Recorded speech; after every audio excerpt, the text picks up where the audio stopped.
Okay, you're probably thinking it's another android robot cyborg, combat. Now, I do have a Superman Prime. This is a DC Countdown, not a DC 1,000,000 versus Worldbreaker Hulk. But I constantly get to read the Superboy Prime took a big bang to the face. Technically, Superman Prime of Superboy after he absorbed the powers of a Guardian. So I would look at him as a different character. Plus, he never had that level of ability outside of Countdown. And Thor Lobo, yes, I do have Thor Lobo. I'll probably give Lobo a little extra edge because Thor by himself is powerful. Thor wielding an artifact is almost more powerful. So I might have something up my sleeve that Lobo got to wear pre-New 52 that he wore around his neck, but he never actually put it on. So, this week, cyborgs. Who? DC Cyborg, as in Cyborg. Not Cyborg Superman. I have seen the one for, I think it's Zor-El, which is the new Cyborg Superman, and Hank Henshaw. But the differentiated two set within my Cyborg Superman book collection gets to stay safe. I don't need to worry about adding additional things to it, unless, of course, after convergence and divergence and subvergence, if they start bringing in the multiple things together to try to make a more unified idea of a universe, a la Secret War, I might have to do some additional work. But of course, Cyborg, Victor Stone. I will be using the New 52 version of Cyborg because I'm not going with original Deathlok, I'm going with Michael Collins' Deathlok. So New 52 of Victor Stone, Michael Collins. No relation to Phil. As opposed to taking their two more iconic approaches. I do this through 9 years. I have intelligence, findability, strength, speed, durability, invulnerability, energy rejection, versatility, and X Factor. We'll get right into this. Michael Collins actually is a person who has a tremendous amount of background when it comes to cybernetics. He's a very, very intelligent individual. Victor Stone is pretty much considered a freaking genius. He's like a 170 IQ before he got the addition of the hardware. So out of these two, you guys have a lot more experience and a tremendous amount of background when it comes to computer science and prosthetics versus the Unnatural Genius. I'm going to give the slight edge to Cyborg. I think Cyborg bases his natural level of enhanced intelligence plus the addition of cybernetics is going to give him a definite edge when it comes to some of the different thought processes and things of that nature. He also does have apocalyptic tech and new Genesis tech into his suit as well. So it's definitely going to give him an edge when it comes to overall intelligence. Findability. Deathlok is very much made for war. It's very much geared towards war. Definitely a much, much better acclimated version when it comes to hand-to-hand combat and overall combat. Strength. Ironically, this also goes to Deathlok.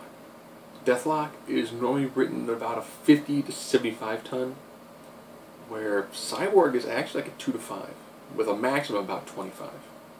They did mention through constant upgrades he could become a lot stronger, but currently he taps out between 15 and 25 depending on writer. Speed.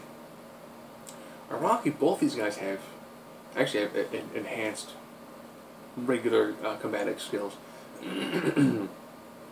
They both also have jet boots, which is kind of cool. However, when it comes to actual direct running speed, Cyborg has actually been shown to be a little bit faster. I mean, he also has boom tubes. I really don't like to use teleportation as a speed, but Cyborg has been able to keep up pretty decently with some of the with a lot more of the regular DC characters. Most DC characters, of course, Justice League having some sort of level of super speed, he's actually got a level of speed that puts him definitely above what you see in Deathlok, in Michael Collins' Deathlok.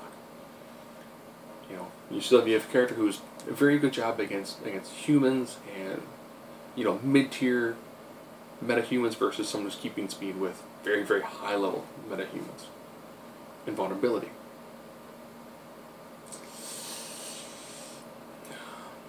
I'm looking at, I want to say it's like malacandium is the material that Cyborg is comprised out of, which is very, very strong metal. versus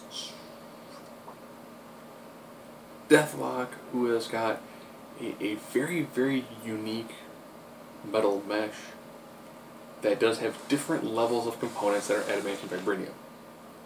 And I think having adamantium vibranium almost anywhere on your body is definitely going to make you a higher level of invulnerability.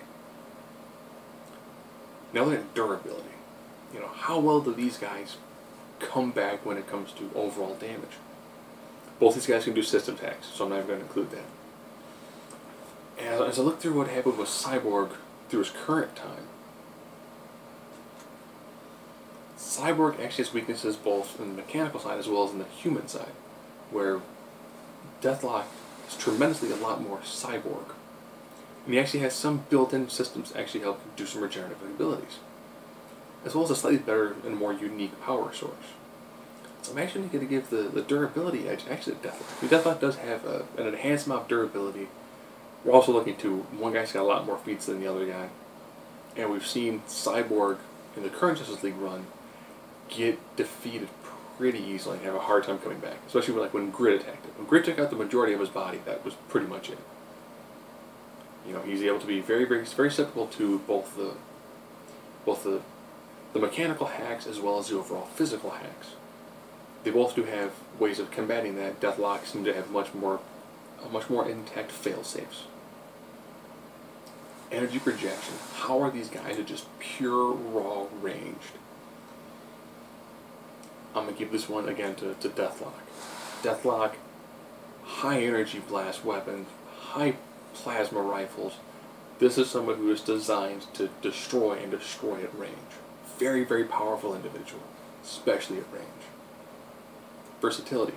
Cyborg actually has a lot more to him.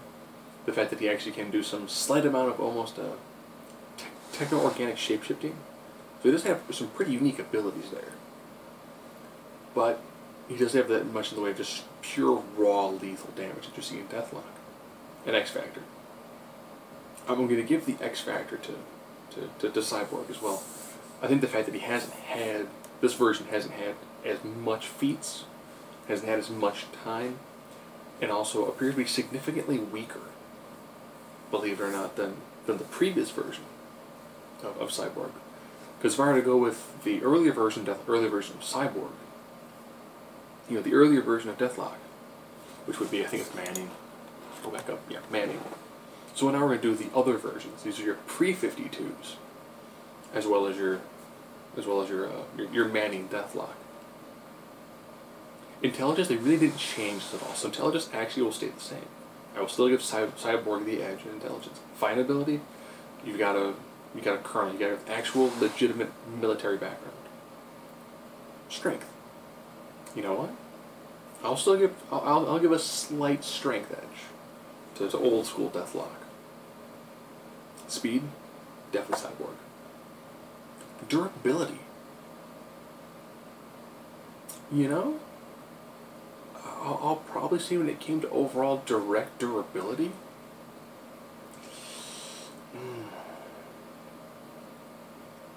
Cyborg back in the day showed that he could use multiple energy sources, and it was highly, highly adaptable. And he was, and towards the end of New 52, towards the end of pre-New 52, God, that sounds complicated. He was the heavy hitter on the Teen Titans. I mean, he took out some amazing individuals, and he took a tremendous beating, so it would constantly keep on going. Invulnerability. Now all of a sudden you got Deathlok and just the metal mesh weave. Really no mention of adamantium and vibranium. Versus Cyborg, who towards the end also had adaptive armor. If you read the time when he was battling, it was like Dr. Light. This is Dr. Light post-Wicked upgrade after Identity Crisis. And he absorbed essentially a tremendous solar blast that pretty much took out the rest of the Teen Titans. And then was able to just flat out waylay him like he was nothing. So the fact that his armor had upgraded to the point of adaptive, what's the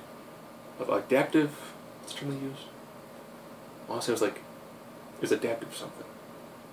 Drawn a blank. This is the problem when you do this with like no notes. I prefer to have an Excel spreadsheet in front of me. Help me, gauge my thoughts.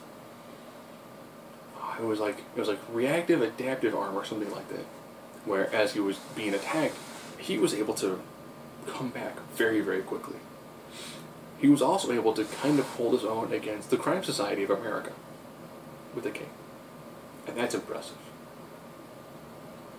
At range, just raw energy projection.